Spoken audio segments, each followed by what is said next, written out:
আসসালামু আলাইকুম। MN blog থেকে আমি নাসরিন রহমান বলছি। আশা করি সবাই ভালো আছেন, সুস্থ আছেন। আলহামদুলিল্লাহ আমি আমার পরিবার নিয়ে ভালো আছি।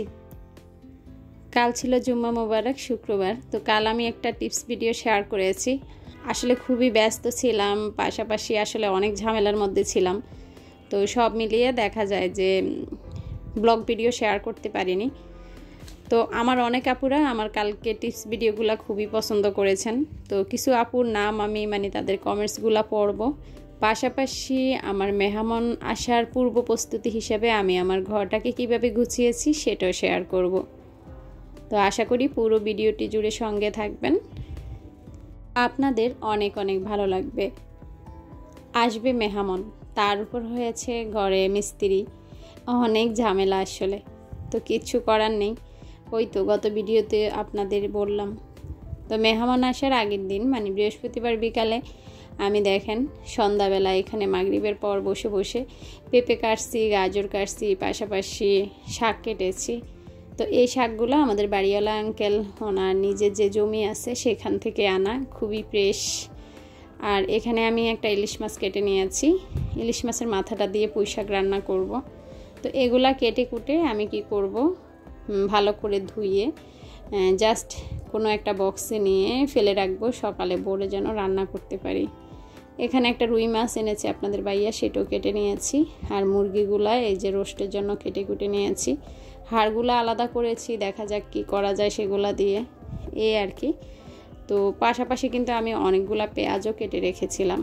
এটা ছিল বৃহস্পতিবার সন্ধ্যার বিকালবেলার ভিডিও। তো এটা হয়েছে শুক্রবার সকালের ভিডিও। মেয়েরা উঠে গিয়েছে, ওদেরকে বলেছি তোমরা বিছানাগুলো একটু গুছিয়ে নাও। তো আসলে ওরা যতটুকু পারছে গুছাচ্ছে। তো আমি লাস্ট ফিনিশিংটা হিসাবে দিব। অতিরিক্ত যে খাতা বালিশ আছে সেগুলো একটু আলমারিতে ঢুকিয়ে রাখবো।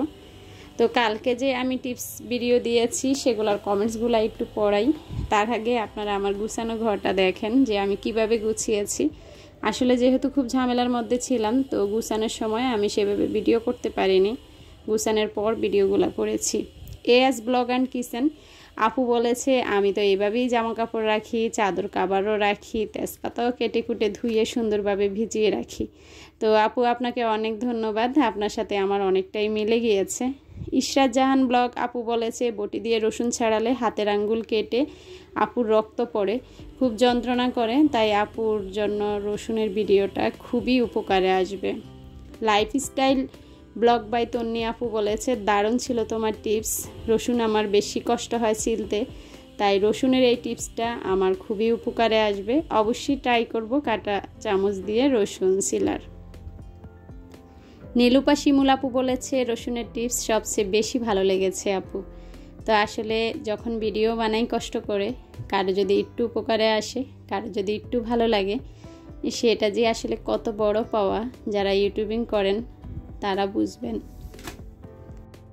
তো ঘর দুধ তো সব কিছু গুছানো শেষ, আমি কিন্তু এর মধ্যেই কিন্তু খুব সকালবেলায় রান্নার জোগাড় করতেছি। ওই যে বললাম মাছগুলো আমি জাস্ট এভাবে হাঁড়িল পাতিল করে ঢাকনা দিয়ে ফ্রিজে রেখেছি। সকালে জাস্ট আমি যখন ফজর নামাজ পড়তে উঠেছি এগুলা একটু ভিজিয়ে রেখেছি, তাই খুব তাড়াতাড়ি আসলে এগুলা ঠিক হয়ে গিয়েছে।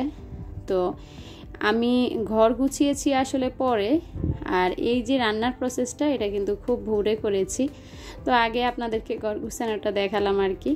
তো ওদিকে আরেকটা কাজ করতেছি, আর দেখেন ডিম সিদ্ধ দিয়ে দিয়েছি, তারপর মাছ ভাজা দিয়ে দিয়েছি। সকালে যখন ফজর নামাজ পড়তে উঠেছি তখনই আমি ডিম সিদ্ধটা আর এক পাতিল পানি ফুটাতে দিয়ে আমি এখানে মাংসটা ভিজিয়ে দিয়েছি, আর পাশাপাশি যেগুলো ভিজে গিয়েছে সেগুলোকে একটু রেডি করে রেখেছি। তো সব সময় মেহমান আসলে আমি গরুর মাংসটা আগের দিন রান্না করে রাখি, কিন্তু গতকাল বৃহস্পতিবার বিকালে যেহেতু আমার ঘরে মিস্ত্রি ছিল, খুব ঝামেলা ছিল আসলে, আমি যে বসে বসে রান্না করব, রান্নার রুম আর ঘরে দৌড়াদৌড়ি করব সেটার কোনো অবস্থানই ছিল না, তাই আসলে পারিনি। তো বললামই তো যে রবিবার আজকে শনিবার, কালকে রবিবার, তো আবার আমার মেয়ের টেস্ট পরীক্ষা, তো সেদিনই আসলে আবার আমাদের ম্যারেজ ডে।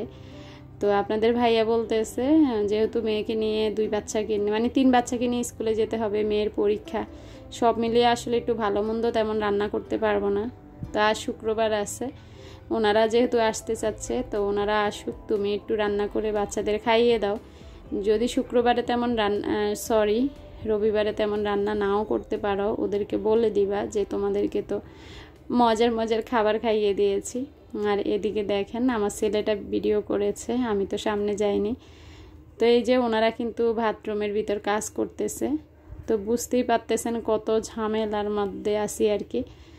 তো আসলে সেভাবে ভিডিও করতে পারিনি, আজকের ভিডিও প্রায় 6.5 মিনিটের মতো। এর মাঝে কিন্তু আমার গেস্ট এসে পড়েছে, ওনাদেরকে আমি নাস্তা দিয়েছি, তো কিছু মিষ্টি ওনাদেরকে খেতে দিয়েছি।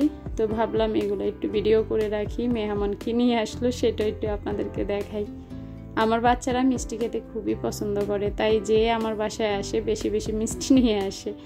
আর দেখতেই পাচ্ছেন মেহমানদের জন্য কি রান্না করেছি। তো ডিটেলস কিছু আসলে দেখাইনি, পরবর্তী ভিডিওতে আপনাদের সঙ্গে ডিটেলস দেখানোর চেষ্টা করব।